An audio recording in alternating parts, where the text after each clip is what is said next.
గౌరవ ముఖ్యమంత్రి రేవంత్ రెడ్డి సార్కి ఒక చిన్న విన్నపం. నిరుద్యోగుల సమస్యల మీద గత 11 రోజులుగా దీక్ష చేసినటువంటి బక్కయ్య సార్ గారు పూర్తిగా ఆరోగ్యం క్షీణించి ఇంతకుముందు నిమ్స్ హాస్పిటల్ తీసుకెళ్ళడం జరిగింది. సార్ అక్కడికి వెళ్ళగానే ఒక్క బెడ్ కూడా ఖాళీ లేదంట. దయచేసి ఇలాంటి సమయంలో మీరు పంతానికి వెళ్ళకండి సార్. ఎందుకంటే ఆపదలు ఉన్నప్పుడు మనం శత్రువుని కూడా మిత్రుడిగా భావించాలని చెప్పేసి మన తెలంగాణ సాంప్రదాయం సార్. ఖచ్చితంగా మీరు ఇలాంటి టైంలో మీరు ఎలాంటి పగలు ప్రతీకారాలు తీర్చుకోవాలని చెప్పేసి మాత్రం దయచేసి అనుకోకండి సార్. ఎందుకంటే అన్నిటికంటే మనకి డబ్బు కంటే ఆస్తుల కంటే మనకు విలువైంది ప్రాణం సార్. దయచేసి ప్రాణం పోతే తిరిగి రాదు సార్.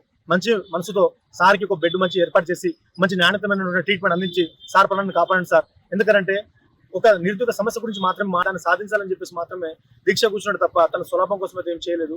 దయచేసి సార్ ఇలాంటి టైంలో మీరు ఎలాంటి పంతాలకు వెళ్ళకండి సార్. మీరు మంచిగా సార్ యొక్క ప్రాణం కాపాడినటువంటి ఒక మంచి సీఎంగా మీకు మంచి పేరు ప్రతిష్టలు వస్తాయి.